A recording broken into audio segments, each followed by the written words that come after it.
Good evening and welcome. I'm titling this video a neo-democracy because we're living in a brand new world that came upon us much faster than most people thought. I was one of the early spotters, but not the first. Now, the reason why I say the word neo is because neo is much faster than new. A new democracy would be different from a neo-democracy. So democracy has changed. We have a neo-democracy. We have a neo-agricultural system. We have a neo-culture. We have neo-people protesting around the world that the world is a bad place, and expecting other people to make it better. That's not going to happen. You're going to have to make it better yourselves. And I'm mainly talking there about young people. But who would have thought 5 years ago, 10 years ago, that companies would have changed their hiring policy so that they don't hire from Ivy League schools anymore, like Harvard predominantly, MIT certainly, Princeton, and Yale, the list goes on. Equally in England, the companies aren't hiring from Oxford or Cambridge because they don't know what they're going to get. They may get a sensible adult or a sensible young adult. They may get a radical person who sympathises with terrorists, and they can't risk that.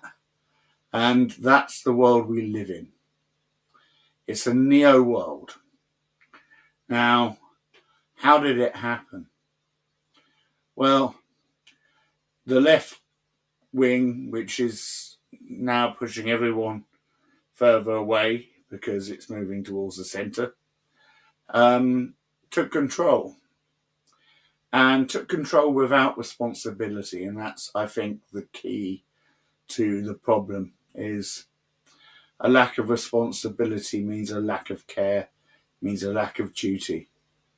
And if you take over the way that the world is run and the way that especially people are educated, you can't do it with a lack of responsibility and a lack of care for the outcome. Because the outcome is now we have to have conversations with our children to tell them that they're not inherently racist because they've just been told that at school aged 6 or 7. We have to have conversations with our children about being trans because at the age of 6 or 7, people are being taught about that. And I'm sorry, LGBTQQ plus. By the way, I'm plus. I don't know what that means, but that's who I am. But it's gone too far now. It shouldn't be the job of a parent to re-educate their child every night. That is not acceptable. That has never been acceptable. But it's happening all the time. I have friends it's happening to almost daily. They've got 3 kids at various stages in school, and they have to kind of re-educate them all differently every night. Say, yes, there is a trans community, but you don't have to join it because the schools are basically pushing that you should, which is why the old stats of 2 years ago of 0.004% of women, 0.0041% of men identified as being trans, and now it's getting much closer to 10 or even 12 or 15, depending on where you live. So it's becoming fashionable and people are doing it. And if you look on YouTube, all you need to do is Google what's good about being trans, and you'll find a whole load of people who haven't changed sex, have no intention of changing sex, but they're talking about how it's cool, trendy, how it makes them feel more fitting in with their peers, how that they feel more accepted because of it. So that's all bollocks. I'm sorry, it's a very serious issue. Until 2019, it was a mental health disorder, and then it was declassified by the World Health Organization. Now, anyone who's been through the process of transition, that's very different. That's gender dysphoria, and that's a completely different argument. But you can't keep teaching kids things. And if you're Daniel Radcliffe, Harry Potter, you can't go round and teach young children about this particular issue, being trans and what it means.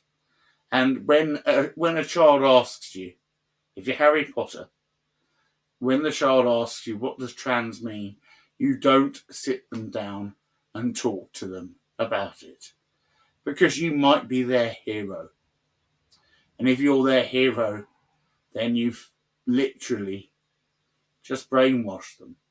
And children are being brainwashed at a younger age. I think, now in England we teach critical race theory at age 5 and upwards. Books are being made that you may have heard about that are worse than handing out old school pornography in schools. But they're being made and they're being handed out, and no one's stopping it. Joe Biden certainly won't stop it, because he can't stop anything. So it's a new world. We need to navigate through it. As responsible adult people, we need to navigate through it. And we need to navigate our children through it and not abdicate responsibility, because that's how this started, with an abdication of responsibility of both teachers and of many parents. So it's time to take that responsibility back and make sure that your child is well educated, not just by the school system, because that's not changing anytime soon.